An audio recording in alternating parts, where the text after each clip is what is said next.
If you want to increase your retention on YouTube videos and elevate your visual storytelling, you're really gonna like this effect. And who knows, this might get you one step further to working with your favorite creator. Cool, so the first thing we're gonna do is we're gonna go to After Effects. Let's open up a new composition. You can make it whatever width and height you want. Then we're gonna go ahead and drag in our first asset. So we're gonna drag in this yellow background that I have. And this is basically gonna make our first frame. So in order to keep it simple, we're gonna make 3 frames. And we're gonna slide the camera from one frame to the middle one to the one on the far right. Being that this is going to be our first frame, we're going to go ahead and pre-comp. So Command-Shift-C. It's very important that you name it whatever you want, but that it follows a 1. So frame 1, and I'll show you why in a second. Go into the pre-comp. We're going to rename it to yellow background. Let's go ahead and give it a yellow color as well, why not? Then we're gonna go ahead and drag in our first Doge picture, which is gonna be this one right here. Pretty neat, right? By the way, this is a cool little neat keyboard shortcut. If you want it to match the top and the bottom, all you gotta do is press Command-Option-Shift-G, and it'll immediately frame itself so that it fits on the top and the bottom. And now we're gonna go ahead and add an overlay. So I have this black dotted comic book sort of overlay, and again, Command-Option-Shift-G, and then just play around with the blending modes. I always have a hard time with this, but just play around with it until you get the right one. For this, I believe we're gonna use soft light. Make sure you rename it dog as well. And we're gonna go ahead and lower the opacity for the comic book dots. We don't want them to be too prevalent. Now we're gonna add this texture that I got from Texture Lab. You can see the title right here if you wanna check it out yourself. I'm gonna go ahead and drag it, and we're gonna give it a, which one was it? So embarrassing. Soft light as well. Just lower the opacity. Let's go with maybe 40, somewhere around there. That'll be good. So we're pretty much done with our first frame now. Now it's a matter of just duplicating it, but changing the assets between them. So as you might remember, I told you to name this frame 1, and that's because for now we're going to duplicate it 3 times. So Command D or Control D, and now they're going to be renamed to the correct number so that you know which one is which. So we're going to go into frame 2, and your C is going to be exactly the same, but now we can change the properties of it without affecting the first frame. By the way, forgot to rename this. Now for frame 2, what we're gonna do is we're gonna add this angry little Doge with this green background right here. Now in order to do that, we're gonna drag both. And what you wanna do is, let's say you wanna replace the Doge with this one right here. You make sure it's selected on the timeline. And then over here, you just hold down Option or Alt key, and then you just drag it wherever. It can be like on here, down here, and it'll replace it. Just like that. Now we just scale it up. I think that's pretty funny looking already. So now we want to change the background. So we're going to do the yellow background. And by the way, since this is frame 2, this changes to Doge 2. We have the yellow background right here. We want to change it with the green one that's up here. So again, Alt or Option, and then just drag wherever. You're going to see that it's smaller. Just go ahead and scale it up. Perfect. Maybe scale up the Doge a little bit more so that he fills up the screen. So we already have frame 1, frame 2. Now we're going to work on frame 3. And it's going to look like frame 1 because we haven't changed anything, but now we're going to change again the character and the background. So we want to use this guy right here. Let's go ahead and drag him to the project file. And again, you want to replace the Doge. So select it and then Alt. Now you've replaced it. We're going to go ahead and scale him up, maybe somewhere like this. And we're going to rename it to Doge 3. Now for this one, we're going to do a bit of a different background. We're actually going to keep the yellow one, but we're going to add an office space. Now here's another keyboard shortcut following the one that I just showed you before. If you wanted to fill all the sides on the right and the left, what you do is you select the office asset, Command-Option-Shift-H. And now it's filled the whole screen, matching the left and the right frame. We're going to put this below the yellow background. And now we're going to change the blending mode to, let's say, overlay. Yeah, that looks pretty cool. Now let's change the color a little bit. Let's just get creative with it, right? Let's do Colorama. Hey man, that's pretty cool. So this is not a yellow background anymore. This is now a blue background. We can even duplicate it and put it on top so that it also colors in the Doge. But this time we can lower the opacity a little bit. By the way, you'll see that it has some watermarks in it. I'm not sure why, because I actually have a membership for this website, but it's all right, we can just scale it up. So select the background scale, and just like that, magic. Maybe we scale him up a little bit more, but anyways, we're pretty much done with all frames. So now it's just a matter of placing them in space so that we can travel through them. Let me show you what I mean. So if we go back to the main comp, which is named comp 1, you'll see that frame 1 is in here. We want to go ahead and add the next ones. So frame 2 and frame 3, we're going to select them all. So Command A. As for scale, I'm going to just scale them down. By the way, we want to make a white background. So Command Y to make a solid. Select white, press OK. Just put it in the background. We're gonna open up a grid space right here, title action safe, so that way we can just get an idea of where to place them. We're gonna select frame 1, And then we're going to drag it to the left while holding shift so that it doesn't go up and down. It just stays perpendicular. I think that's the word. Sorry, sometimes my English. Anyways, drag it over to the left until it hits this line at the left. And then for frame 3, do the same until it hits the line on the right, the far line. Now we can take off the title action safe. Cool, so now you have all 3 frames. Now it's just a matter of adding the border. Select frame 1 and then press Command Y. I'm gonna make it black. Okay. Actually places it above it, we want it below. So now what you want to do is you want to copy the transform properties from this first frame onto this black solid. So we click here, Command tilde, I think that's how you say it, and then you just select transform, copy, and then you press the black solid, Command V, paste. So now it's the same exact size. Now from here, we're gonna go ahead and scale it up a little bit like this. We can zoom in so we can see what we're working with. I think it was pretty good on the height. What we need to adjust is the width, right? Just grab this right here, push it in a little bit. Now we're gonna add an effect. It's gonna be called Roughen Edges. And that's gonna finish the overall look of the comic. Pretty sweet. Now it's just a matter of duplicating that black solid, placing it behind the other frames, and then scaling it back up. So if you wanna make it easy on yourself, just do BG1. So when you duplicate it, it changes the numbers, right? And you know which one is which. So frame 2 under frame 2 is BG2, under frame 3 is BG3. Now we're gonna do the same thing we did. We're gonna get the transform properties from this one, right? Command C or Control C, and then Command V for paste. We can look at the scale property on this one and copy it and just paste it right here. And I just did all that, by the way, with keyboard shortcuts. It's very important you learn your shortcuts so you're able to navigate After Effects very easily. And for frame 2, it actually looks a little bit different. I'm not sure why, but I can go ahead and fix that. Just scale it up a little bit more and then just fix the sides. And then we did the same thing with the 3rd frame. So now we have all 3 frames in our composition. Now it's just a matter of animating the camera. Make sure you're clicking on the timeline, Command Option Shift to C, and that'll bring up the camera properties. Just press OK, and now you have a 3D camera. Now it's just a matter of selecting everything, Command A, and then activating the 3D property right here, along with the motion blur. You can, however, take it off for the white solid. You're not gonna need it. You don't want the background moving around. Anyways, for the camera, just go ahead into the drop-down menu, transform, make a keyframe for point of interest and position at the very beginning or wherever you'd like. Actually, here's what I want to do. I want to zoom out from the first frame, and then it's gonna slide over to the 2nd frame. So on this first keyframe, we're gonna zoom into this one right here. We don't want the border to be seen. We just want the Doge face to be seen. So kind of like this. Then let's say we go to 1 second.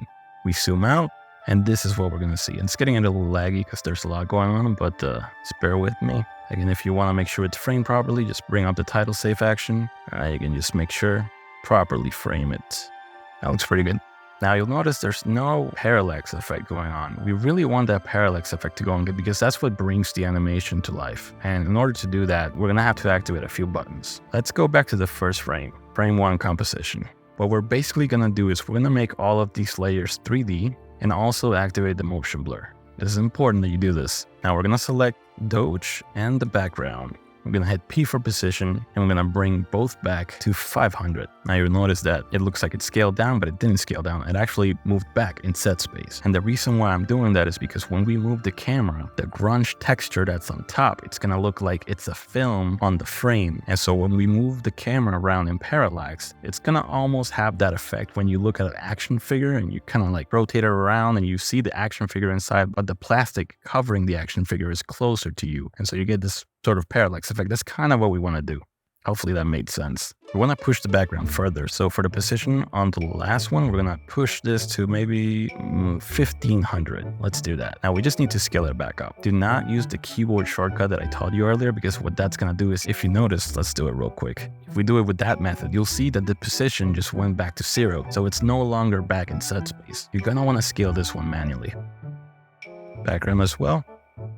And so now when we go back to the composition and we move the camera, you'll notice that there's still nothing really happening. And that's because the pre-comp needs to be continuously rasterized. Or in this case, because it's a pre-comp, needs to collapse transformation. So we're gonna click on this button and you're gonna see that once again, we've come across another issue. And that is the fact that now the border that we made for the frame is in the front, while the scene is on the back. There's actually a very easy quick fix to this. Just hold Command Shift and press N, And what this does is it creates a mask around the frame, the size of what the pre-comp is. So 1920 by 1080. And it's just automatically gonna frame it and create that mask for you. Why does this work? Beats me. But anyways, if you now scrub through it, you'll see that it does have that parallax effect, even though it's pretty slight. But if we start orbiting around it, you'll see that it's a lot more noticeable. However, you'll see that you can see the background on this as well, which is not what we want. So you do want to be careful with just how far you take the camera off frame. Anyways, you want to do this for the rest of the frames, just the exact same thing you did for frame 1. We might actually want to blur out this overlay a bit, kind of like that. We don't really want it to be that noticeable. Now just make sure you collapse transformations on all of them. And again, you'll see the same issue on the other frames. Same easy fix, just select each one, Command-Shift-N, and then do the same for frame 3, Command-Shift-N. And so now when you move around, you will see this parallax effect. I see it almost looks like you're looking inside a window. So we go back, and again, right here, same thing. You get this little parallax effect. Like he's almost in the scene and you can just reach out to him. So now we're just gonna focus on the camera movement. So let's open up the camera properties that we just keyframed by pressing U on your keyboard. And you can see that we zoomed out. And then what we wanna do is we wanna go to the right. But we don't have to do it from within the camera. Let me show you what I mean. If you press Command-Option-Shift-Y, you're gonna create a null object. What you can do is you can parent the camera to this null object. And now this null object becomes sort of a controller for the camera, as you can see right here. What we can do now is use a combination of the camera movement with the null camera movement so that we create some smooth sort of slide over transitions. Let's say you're zooming out and then you want to activate easy ease on them, right, by pressing F9. So now it's a smoother transition like this. Let's actually make it a little bit longer, maybe 2 seconds. Let's select all the keyframes. We're gonna do a little bit of graph editing real quick, nothing crazy. We're just gonna select the ones over here by highlighting them like this. And then you're gonna drag this yellow one right here, just like that. And this is gonna create a curve so that it shoots up, or rather the camera shoots out really quick and then it settles in slowly. So you'll see right here, if I hit play, sort of like that. So now with the null object, we're gonna press the P for position property. I'm gonna keyframe it somewhere around here maybe, and then we're gonna go with 3 seconds. And then we can move this over like this, so that now the second frame is the one that we're looking at. And again, let's just make sure properly centered. It's pretty good right there. And now it's just a matter of highlighting them and pressing F9 to easy ease. And this is what it's gonna look like now. So you're gonna see that simultaneously as it's zooming out, it's going to the right. This is gonna create a very smooth motion. We can even smoothen out this motion a little bit more by going into the graph editor and then just kind of playing around with this so that it doesn't start off so sort of abruptly, maybe something like this. And that's pretty cool. And then if we activate the motion blur, of course, it's gonna look a lot better. There you go, we got some really nice smooth motion. And then it's just a matter of repeating the process for the third frame. So now here, let's say we're talking about this dog, how he's angry or something, and we want to zoom into him so that we emphasize that. We can do that, just go to the camera and maybe let's do 4 seconds in and then just zoom into him to show that, hey man, he's angry, he's upset, you know, he doesn't want to be here. Just mess around with the curves to kind of show that. Select these over here, you can zoom in a little bit and then just go like this. That way, if you're not super familiar with the graph editor, I'm really sorry about it. I might make a more in-depth tutorial on it in the future, but for now, just try to follow along with what I'm doing. And then just make sure that you're on the speed value, by the way, by clicking here, edit speed graph. Let's see what that looks like. So that just zooms in a little bit too soon. So what I'm gonna do is I'm gonna copy these right here, Command C and then Command V, so that you can copy and paste. And then it's gonna look like this. There we go, and now it emphasizes that, like, zoom in, like, hey, I'm angry. And then here's the cool part about it, man. You can just get wacky with this stuff, right? So we go to frame 2, and because it's in its own pre-comp, you can just add whatever you want, and it'll reflect on the final composition. So let's say, for example, we just want to add a text. Let's do it in all caps. Angry, just like that. Sorry for using Comic Sans, by the way. I know graphic designers out there hate that, or so I've heard, but I don't really care. If you want to center the anchor point real quick, just go up here, hold Command, and then double click. and now it's automatically centered. So let's go ahead and scale this up a bit more. W to rotate, I'm gonna do it like this, and then, you know, you can do crazy stuff. Like if you wanna animate this, you can just download like this animation composer, which I have over here. It's totally free. We go to starter presets, and I'm gonna press the tilde key again by itself to enlarge that window. When we click, we can see all these different animations that we have, and these are all free, by the way. You can just go to their website. I might even just put it in the description for you guys. But let's say we wanna add this one. It looks pretty comical, right? Just double click on it. All you have the text selected, and then to exit out of this full screen, just press the tilde key again, and then you'll see it adds a bunch of different expressions. You don't really need to worry about that. You just need to make sure you time it right. So when we're over here, and by the way, make sure it's 3D. When you're over here, the moment that it zooms in, that's when you want the letters to show up animated, right? So somewhere around here. And so by putting your timeline cursor here, when I go to frame 2, you'll see that it stays there as well, so that you know how to time it correctly. And so we're just gonna drag this text over. You can see the animation kind of playing. Let's go to comp 1, just the main comp. So when it zooms in, you sort of plays the animation, right? So it kind of starts out with the baller guy, you know, he's balling, he's got money, and then this angry guy who's got a 9 to 5, he's angry, you know? And then from here, it's just a matter of using the null object again, right? After somewhere around here, let's say we let the animation almost finish, but not quite finish. So maybe over here, we add another position keyframe, and then we go to 5 seconds, and we move to the right, to the last frame, which is this big Chad Doge, right?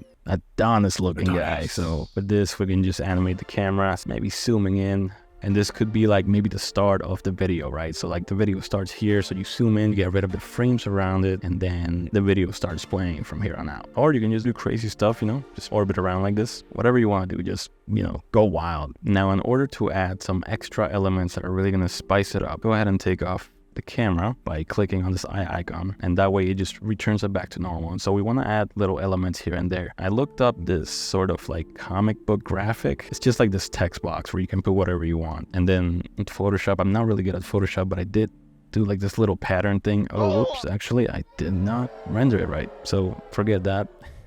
We're just gonna use this one. And then you want to put it in 3D space. We're gonna scale it down a bit so we kind of match it up to the first frame. Go to position, P for position, and then here you can just do like let's say -200, and this just to give it a little bit of parallax as the scene is zooming out. So let's take a look at that, right? Let's turn back the camera. So when we zoom out, you'll see that there's just a little bit of parallax from the text box to the frame itself, right? It looks like this. If you want to exaggerate that a little bit more for some reason, you can go lower, so -400 on the last position value, and then maybe put it here, scale it down, something like this, right? So now when you zoom out, see, it's a lot more exaggerated. And so when you go to the right, you'll see the parallax effect. Very, very obvious, right?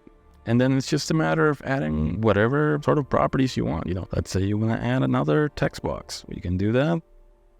And boom. And then from here, you can just maybe push it up and just add whatever text you want. By the way, I just want to say real quick, I'm really sorry that I haven't been uploading anything. I'm really grateful that even though I've only uploaded 2 videos, you guys got me all the way to 300 subscribers, and that to me is insane. Like, I could have never expected that outcome. So I really appreciate you guys, and I'm really sorry that I've kind of let you down and not uploaded anything. I do plan on uploading a lot more stuff. I actually have another tutorial that's already recorded. It's just a matter of editing it and getting it out to you guys. Really grateful for all of you. Thank you for watching this video, and I'll see you on the next one. Peace.